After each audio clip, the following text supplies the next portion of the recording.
आप देख रहे हैं फिट इंडिया का सुपर हिट बुलेटिन। आपके साथ मैं हूं दीपिका यादव। गुड मॉर्निंग, नमस्कार आप सबके साथ में मैं हूं साक्षी मिश्रा। तो मेरे और साक्षी के पीछे जो आप झूमते गाते लोगों को देख रहे हैं, तो देखिए संडे है तो संडे लगना भी चाहिए। और यहाँ जुहू बीच में कुछ ऐसा ही नजारा सुबह सुबह हमें देखने को मिला और यहीं से आप तक देश और दुनिया की हर खबर पहुंचा। और मुंबई में लोग अपनी फिटनेस का काफी ख्याल रखते हैं और हमारी भी यही अपील होगी कि आप भी अपनी फिटनेस का बहुत ख्याल रखिए और हमारे साथ बने रहिए, क्योंकि देश दुनिया की हर बड़ी खबर अगले कुछ समय में हम आपको बताने वाले हैं।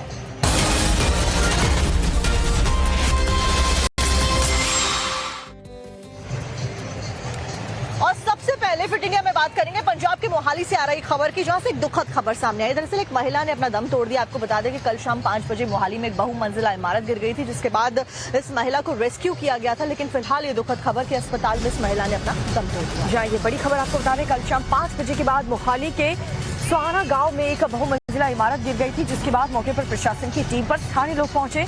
मलबे को हटा करके लोगों की तलाश शुरू की गई। जब तक प्रशासन ने एनडीआरएफ और आर्मी को भी मौके पर बुला लिया और इसके बाद चले रेस्क्यू में एक महिला को निकाला गया, लेकिन अस्पताल ले जाते वक्त महिला ने दम तोड़ दिया।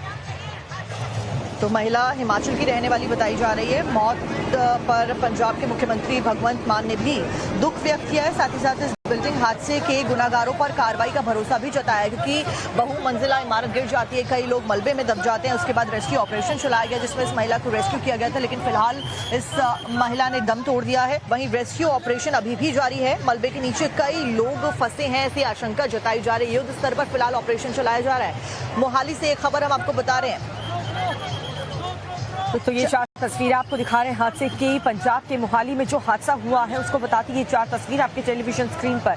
मोहाली हादसे में एक महिला की मौत हो गई है। एनडीआरएफ ने महिला का रेस्क्यू अस्पताल में इलाज के दौरान इस महिला ने दम तोड़ दिया। वक्त रहते टीम वहां पर पहुंच तो गई, लेकिन जैसे ही लोगों को बाहर निकाला गया वहां पर तब तक उस महिला की मौत हो चुकी थी। महिला काफी देर तक वहां मलबे में फंसी रही, लेकिन ग्राउंड जीरो से हमारे सहयोगी मनोज वहीं पर मौजूद थे जिस वक्त ये हादसा हुआ और उसके बाद रेस्क्यू कैसे किया गया, कैसे लोगों को बाहर निकाला गया।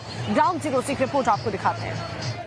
शाम तकरीबन 5:30 पर एक बहुमंजिला इमारत भरभरा कर नीचे गिर पड़ी। फिलहाल हम मौके पर हैं और यहाँ पर आप देख सकते हैं रेस्क्यू ऑपरेशन चलाया जा रहा है। 5:30 पर ये पूरी घटना सामने आई थी। बताया जा रहा है कि यहाँ पर जो बहुमंजिला इमारत थी उसमें एक जिम चल रहा था और तकरीबन 5:30 पर इमारत नीचे गिरी। ये भी जानकारी मिल रही है कि इमारत के बिल्कुल पास, बेसमेंट के पास खुदाई का काम चल रहा था, जिसकी वजह से बिल्डिंग की जो नींव है वो कमजोर हुई और उसके बाद ये बिल्डिंग गिरी है। उस वक्त जिम में कितने लोग थे, जिम के संचालक या जिम में जो काम करने वाले लोग हैं उनकी संख्या कितनी थी, इसकी जानकारी नहीं आई है। लेकिन लगातार काम चल रहा है। एनडीआरएफ की टीमें यहाँ पर रेस्क्यू ऑपरेशन चला रही हैं और ये बताया जा रहा है कि जो बेसमेंट की छत है वो ठीक ठाक है। तो कोशिश यही है कि बेसमेंट तक जाने का रास्ता बनाया जा सके और वहां अगर कोई फंसा है तो सबसे पहले उसको सुरक्षित निकाला जा सके। आसपास आप देखिए जो हैवी मशीनरी है, जेसीबी मशीन्स हैं, क्रेन हैं, वो यहाँ मौके पर बुलाई गई हैं। खुदाई का काम चल रहा है। सारे तमाम आला जो अधिकारी हैं वो यहाँ पर मौके पर मौजूद हैं। पुलिस एडमिनिस्ट्रेशन, सिविल एडमिनिस्ट्रेशन सभी यहाँ पर पहुंचे हुए हैं और जो रेस्क्यू का काम है उसको मॉनिटर किया जा रहा है। एम्बुलेंस भी मंगवा ली गई है और जैसे ही किसी को निकाला जाएगा उसको तुरंत यहाँ से अस्पताल पहुंचाया जाएगा। क्या कारण था, क्या जो बगल में खुदाई चल रही थी उसी की वजह से इमारत गिरी है या दूसरे कारण है, इसको लेकर प्रशासन ने कहा है ये बात बाद में इसकी जांच की जाएगी। लेकिन फिलहाल उनका मकसद है कि रेस्क्यू ऑपरेशन चलाया जा सके और जो लोग इसमें दबे हैं, जो आशंका है, उनको निकालकर उनकी जान बचाई जा सके। यही फिलहाल प्राथमिकता है और पंजाब के मुख्यमंत्री भगवंत मान ने भी कहा है कि रेस्क्यू ऑपरेशन चलाने में कोई कसर नहीं छोड़ी जा रही है। सभी से उन्होंने सहयोग की भी अपील की है। मोहाली से वीडियो जर्नलिस्ट नितिन के साथ मनोज कुमार, टाइम्स नाउ नवभारत। और अगली बड़ी खबर संभल से आपको बताने जा रहे हैं। संभल के चंदौसी से, जहां पर 200 साल पुराने प्राचीन बावड़ी मिला और ये बावड़ी 200 साल पुरानी बताई जा रही है। कई सारे और अंश मिले, ऐसी उम्मीद जताई जा रही है। कल एएसआई की टीम पहुंची थी जिन्होंने खुदाई करी और उस खुदाई में ये बड़ा खुलासा हुआ है। कल की विष्णु मंदिर में पुराने कुएं का जायजा टीम के द्वारा लिया गया। कल की विष्णु मंदिर परिसर में भी एएसआई की team, archaeological survey of India की टीम ने सर्वे किया, खुदाई की और बड़ा खुलासा यहाँ हुआ है। करीब 200 साल पुरानी बावड़ी मिली है। उम्मीद जताई जा रही है कि 200 साल पुरानी ये बावड़ी है। तो ये बड़ी खबर आपको बता रहे हैं। लगातार इस पूरे मामले की जांच संभल में एएसआई की टीम कर रही है। कल की विष्णु मंदिर से पुराने कुएं का जायजा लिया जा रहा है। इस कुएं का जिक्र स्कंद पुराणों में भी किया गया है और हर एक एंगल से इस पूरे मामले की जांच अब की जा रही है। इसी क्रम में जो है इसकी खुदाई की गई है, तो नीचे जो है बावड़ी का स्ट्रक्चर मिल रहा है। तो इससे ये ऐसा स्पष्ट हो रहा है कि लोगों ने इसको कब्जा करने का प्रयास किया और इसको जो है पक्की से दबा दिया और इसको अस्तित्व को समाप्त करने का प्रयास किया गया। कितनी पुरानी बताई जा रही है? ये कम से कम तो 200 साल तो रहे होंगे।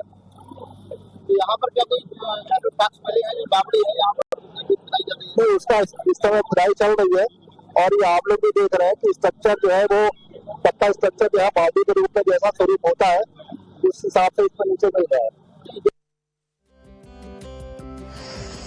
और इस बीच अगली खबर का रुख करते हैं यूपी के बाराबंकी से, जहां पर समाजवादी पार्टी के नेता का एक विवादित बयान सामने आया। दरअसल सुरेश यादव जो कि एमएलए हैं, उन्होंने बीजेपी के ऊपर विवादित बयान दे दिया और बीजेपी को एक हिंदू आतंकवादी संगठन कह दिया है। जी हाँ, दरअसल ये जो सपा के नेता हैं वो एक कार्यक्रम में मौजूद थे।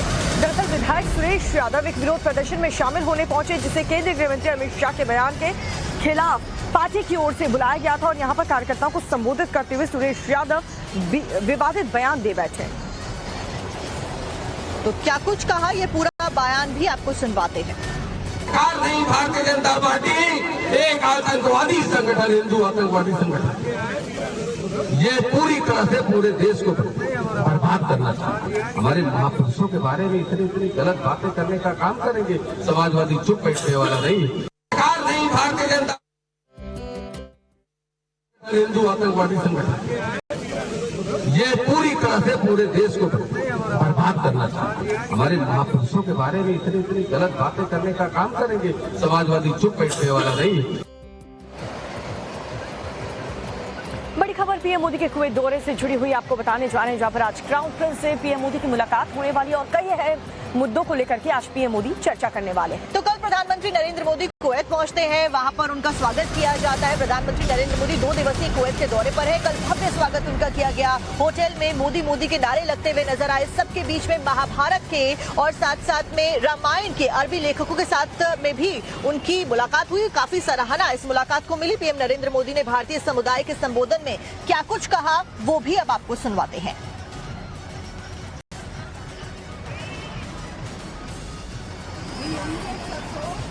जो काम करते हैं उनका हालचाल जानने के लिए और उनकी सुविधाओं का भी जायजा। तो प्रधानमंत्री मोदी के कुवैत दौरे का आज आखिरी दिन है। भारत कुवैत के बीच कई ऐतिहासिक डील के बाद पीएम मोदी भारत के लिए रवाना हो जाएंगे और इससे पहले पीएम मोदी कल जब कुवैत पहुंचे तब उनका जोरदार स्वागत हुआ।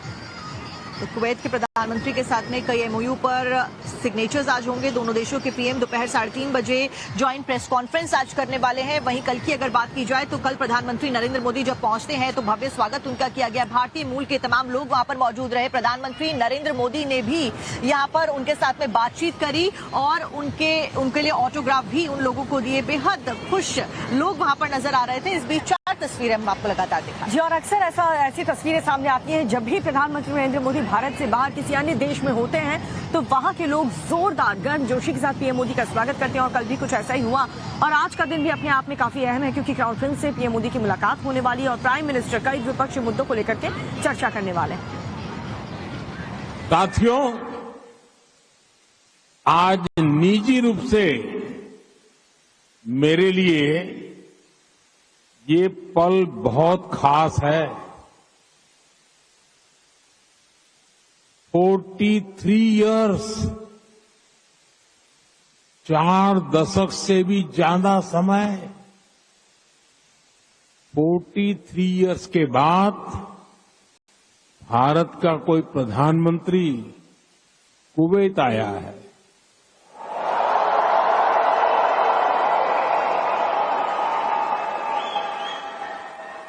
आपको हिंदुस्तान से यहां आना है तो 4 घंटे लगते हैं, प्रधानमंत्री को 4 दशक लग गए।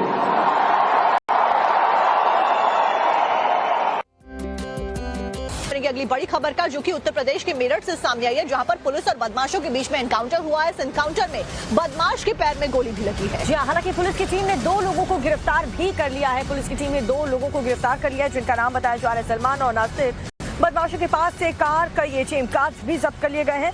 बदमाशों पर 24 से ज्यादा संगीन धाराओं में केस दर्ज है। तो एटीएम कार्ड बदलने वाले 2 जालसाज थे जो अरेस्ट कर लिए गए हैं। सलमान और नासिर इनका नाम बताया जा रहा है, जिनको पुलिस ने फिलहाल गिरफ्तार कर लिया गया है। पुलिस के द्वारा उत्तर प्रदेश के मेरठ से ये बड़ी जानकारी। एनकाउंटर हुआ पुलिस और बदमाशों के बीच में, जिसके बाद में गोली बदमाश के पैर में लगी। पुलिस ने इनको अरेस्ट भी कर लिया है।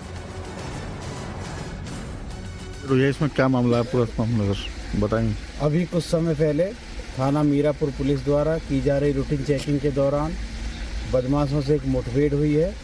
मुठभेड़ के दौरान बदमाशों के द्वारा पुलिस पार्टी पर जान से मारने की नीयत से की गई फायरिंग के जवाब में पुलिस के द्वारा आत्मरक्षार्थ की गई फायरिंग में एक बदमाश के पैर में गोली लगी है और दूसरे को वहां से मौके से गिरफ्तार किया गया है। अब आपको मध्य प्रदेश की एक हैरान कर देने वाली खबर बताने जा रहे हैं, जहां पर आरटीओ का एक मामूली सा सिपाही, लेकिन उसके पास संपत्ति इतनी है कि आपके भी होश उड़ जाएंगे। 8 करोड़ की प्रॉपर्टी है, क्विंटल भर सोना है, चांदी है। ऐसा क्या है जो इस शख्स के पास नहीं है? और दीपिका, एक आम इंसान के पास जितना अनाज नहीं होगा, आपके पास जितना अनाज नहीं होगा घर में, उससे ज्यादा सोना और चांदी इस व्यक्ति के घर से बरामद किया गया है। आपको दिखाते हैं कि आखिरकार कैसे इतने बड़े साम्राज्य का ये मालिक बन जाता है। इस रिपोर्ट में देखिए।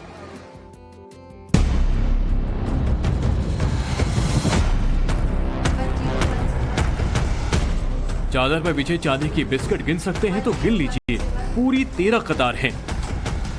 अब सोने के बिस्किट पर नजर डालिए, हमारी गिनती तो 41 पर खत्म हो गई। सोने और चांदी के इन बिस्किटों के बाद अब कैश भी देख लीजिए। टेबल पर सजे नोटों की असल कीमत बाद में बताएंगे, पहले 200 रुपए के नोटों के बंडल जरा गिन लीजिए।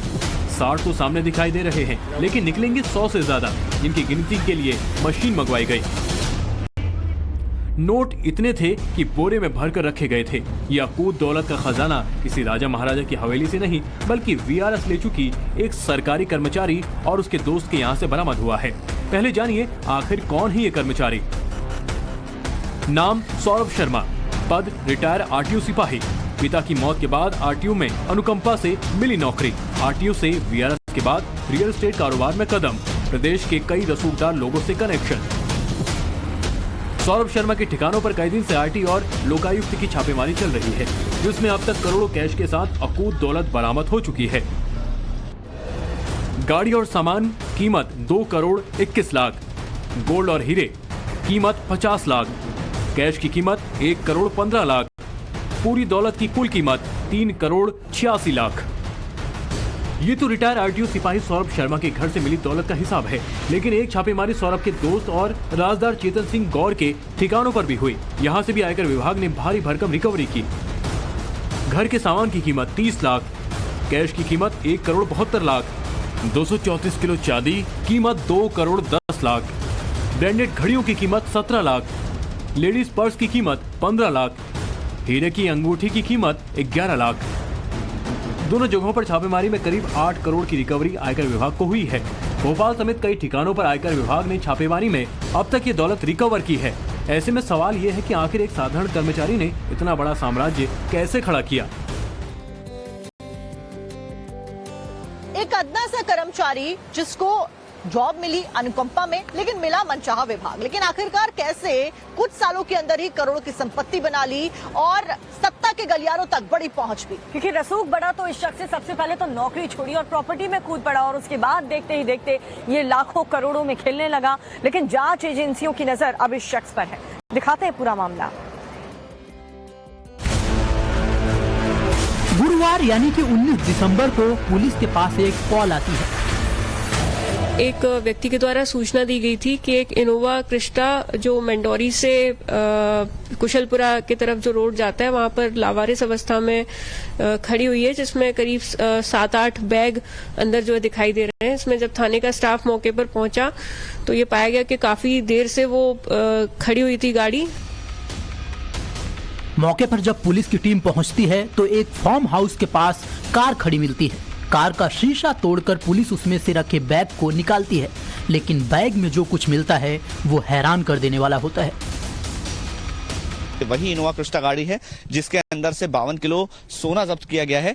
इस सोने की कीमत लगभग 42 करोड़ रुपए बताई जा रही है। बताया जा रहा है कि इसमें भारी पैमाने पर कैश भी मिला है। दरअसल पिछले 3 दिनों में 2 बड़ी कार्रवाइयां, एक इनकम टैक्स की और एक लोकायुक्त की हुई है। इनकम टैक्स की कार्रवाई जो है वो रिटायर्ड IAS और पूर्व मुख्य सचिव के करीबियों के घर पर हुई थी, जिनके पास से बहुत सारा कैश और बेनामी संपत्ति की जानकारी मिली थी।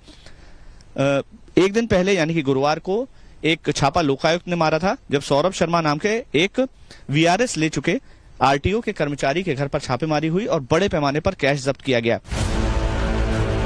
ऐसे में पुलिस और आयकर विभाग के सामने सवाल ये है कि आखिर इतनी दौलत को लावारिस कार में रखकर किसने यहाँ छोड़ा? ये कार और ये दौलत किसकी है? विगत कुछ दिनों में विभिन्न विभागों के द्वारा जो रेड कार्रवाइयां की गई हैं, हो सकता है कि उसको लेकर के किसी के द्वारा अपने संपत्ति छुपाने के लिए ये किया गया हो। इसमें ये स्थिति को देखते हुए आयकर विभाग को सूचना दी गई, जिन्होंने आकर के फिर विधिवत तरीके से गाड़ी का कांच तोड़ के उसमें से जो भी बैग्स थे वो निकाले। इसमें फिर आयकर विभाग के द्वारा लगभग उसमें 52 किलो सोना जो कि गोल्ड ब्रिक्स के रूप में था और लगभग 9.86 CR कैश जो है बरामद किया गया। पुलिस के पास इस बात का तो जवाब था कि ये दौलत यहाँ क्यों रखी गई, लेकिन अहम सवाल रखी किसने और गाड़ी किसकी है, तो ये पता लगाने में भी देर नहीं लगी। लावारिस कार के नंबर MP07 ग्वालियर के हैं। कार चंदन सिंह गौर के नाम पर रजिस्टर्ड है। चंदन सिंह गौर ग्वालियर का ही रहने वाला है। RTO सिपाही सौरभ शर्मा का करीबी है चंदन सिंह। सौरभ के साथ ही चंदन पर भी IT की कार्रवाई हुई। आयकर विभाग ने कार को जब्त कर लिया है। 52 किलो सोना और कैश भी जब्त किया गया है। इसके बाद ग्वालियर, इंदौर समेत कई ठिकानों पर रेड का सिलसिला शुरू हुआ। एजेंसियों ने त्रिशूल कंस्ट्रक्शन, क्वालिटी ग्रुप समेत कई कारोबारियों के ठिकानों पर छापेमारी की। इस दौरान एक तस्वीर सामने आई जिसमें RTO की नौकरी छोड़ रियल एस्टेट कारोबारी बने सौरभ शर्मा का करीबी चेतन सिंह उसी गाड़ी के साथ नजर आ रहा है जिसे आयकर विभाग ने जब्त किया था। ऐसे में जाहिर है कि जिस शख्स से इस गाड़ी और दौलत का कनेक्शन सामने आया है, उसकी पहुंच मध्य प्रदेश की सत्ता में रसूख रखने वाले लोगों तक है। तो सवाल वही, आखिर अकूत दौलत के इस कुबेर पर कब और क्या कार्रवाई होगी? प्रदेश पुलिस ने एक बार फिर से रेप के आरोपी के ऊपर बड़ी कार्रवाई की है और सजा भी दी है। गाजे बाजे के साथ में होटल सीज किया गया। जी हाँ, कन्नौज से ये पूरा मामला आपको बताने जा रहे हैं। कन्नौज में किस तरीके से पूर्व समाजवादी पार्टी के नेता नवाब सिंह के होटल पर गैंगस्टर एक्ट के तहत ताला लगा दिया गया और ये बड़ा संदेश दिया गया कि अगर उत्तर प्रदेश में किसी भी बेटी को सताया गया तो उसका अंजाम बुरा होगा।